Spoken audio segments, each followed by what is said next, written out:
হরে কৃষ্ণ বাংলামৃত কথা চ্যানেলে আপনাদেরকে স্বাগত। আজকে আমরা এই ভিডিওতে শ্রবণ করব আংশিক গ্রাস চন্দ্রগ্রহণ 18 সেপ্টেম্বর 2024 কখন শুরু হবে এবং কখন শেষ হবে, কি কি বিধিনিষেধ রয়েছে, কি করবেন। ভারত এবং বাংলাদেশে এই গ্রহণের সময়সূচি আমরা শ্রবণ করব। আংশিক গ্রাস চন্দ্রগ্রহণ 18 সেপ্টেম্বর 2024। ভারত ও বাংলাদেশে অদৃশ্য রয়েছে দুবাই, কাতার সহ মধ্যপ্রাচ্য, আমেরিকার কানাডা অংশ। 2024 সালে 18 সেপ্টেম্বর বুধবার হতে যাচ্ছে আংশিক খণ্ড চন্দ্রগ্রহণ। ভারত বাংলাদেশে অদৃশ্য থাকবে এই চন্দ্রগ্রহণ। এই চন্দ্রগ্রহণ দৃশ্যমান হবে দুবাই, আরব আমিরাত, বাহরাইন, কাতার, কুয়েত, ওমান, সৌদি সহ মধ্যপ্রাচ্যের সকল দেশে, কানাডা, ইউরোপ, আফ্রিকা মহাদেশে, রাশিয়ার কিছু অঞ্চল এবং ভারত মহাসাগরে পশ্চিমবঙ্গে এবং আন্টার্কটিক মহাসাগরে অদৃশ্য থাকবে। এবং এই চন্দ্রগ্রহণের গ্রাসমান হল 0.09 গণ, স্থিতিকাল 1 ঘন্টা 5 মিনিট, উপচ্ছায়া স্থিতিকাল থাকবে 4 ঘন্টা 10 মিনিট এবং উপচ্ছায়া গ্রাসমান হবে 1.03। ভারতে অদৃশ্য থাকবে এই চন্দ্রগ্রহণ। ভারতবর্ষে চন্দ্রগ্রহণ শুরু হবে 7:42 AM এবং গ্রহণ সমাপ্তি হবে 8:47।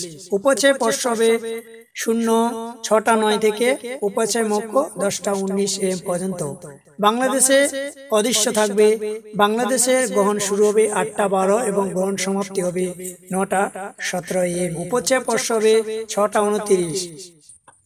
পরবর্তী চন্দ্রগ্রহণ হবে 14 মার্চ 2025 তারিখে। গ্রহণের সময় খাবার গ্রহণ, রান্না, তেল মালিশ, পানীয় জল গ্রহণ, মলমূত্র ত্যাগ, চুন আঁচড়ানো, দাঁত ব্রাশ করা, পরনিন্দা, ঘুমানো এবং যৌন ক্রিয়াকলাপে জড়িত থাকা নিষিদ্ধ। গর্ভবতী মহিলাদের বাইরে বের হওয়া নিষিদ্ধ। সূর্যচন্দ্রের দিকে তাকানো নিষিদ্ধ। কাপড় কাটা, ছেলা, সেলাই করা, সবজি কাটা, গাছের পাতা ছেঁড়া ইত্যাদি নিষিদ্ধ। গর্ভবতী মায়েদের সোজা রাখতে হবে, মাখা করবেন না, বসতে বা ঘুমাতে পারবেন না। গ্রহণের সময় অধিক হরিনাম জপ করা, কীর্তন পাঠ, আলোচনা করা উচিত। মোবাইলে কৃষ্ণ কথা এবং কৃষ্ণ নাম গুণগান করা উচিত। এই গ্রহণকালী চলার সময় সংকীর্তন শ্রবণ করতে হবে। গর্ভবতী মায়েরা মালায় জপ করতে পারবেন। সমস্যা হলে হাতে জপ করবেন। মুখে মুখে হরিনাম সংকীর্তন করবেন। কৃষ্ণ কথার শ্রবণ, হরিনাম সংকীর্তন ইত্যাদি আপনারা শ্রবণ করবেন। সকলের ক্ষেত্রে গ্রহণ শেষ হওয়ার পরে অর্থাৎ শেষে স্নান করবেন এবং শুদ্ধ ব্রাহ্মণকে দান করবেন। রান্নাকৃত খাবার ফেলে দেবেন, পুনরায় রান্না করবে। সবজি, ফল ইত্যাদি শুকনো তুলসী পাতা রাখবেন ওই পাত্রের মধ্যে। আরতির সময় পড়লে মন্দিরে ভগবানের সেবা পূজা ইত্যাদি আপনারা করতে পারেন। এছাড়াও গ্রহণের শেষে আপনারা পুনরায় ভগবানের সেবা পূজা ইত্যাদি করতে পারবেন। ভারত এবং বাংলাদেশের প্রভৃতি যে সমস্ত স্থানে এই চন্দ্রগ্রহণ অদৃশ্য, তাদের এই নিয়ম পালন করা বাধ্যতামূলক নয়।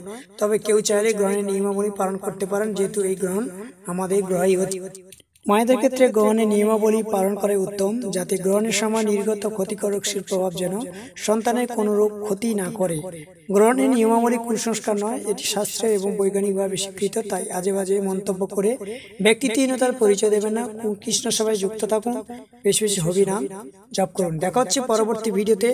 এরকম নতুন সকল সনাতন ধর্মী ভিডিও, একাদশী ব্রত আদি এবং সকল ভিডিও পেতে বাংলামৃত কথা চ্যানেলটি সাবস্ক্রাইব, কমেন্ট, লাইক করে আমাদের সঙ্গে থাকবেন। দেখা হচ্ছে পরবর্তী ভিডিওতে। ততক্ষণ ভালো থাকবেন। জয় শ্রী রাধে শ্যাম, নিতাই গৌর হরি বল।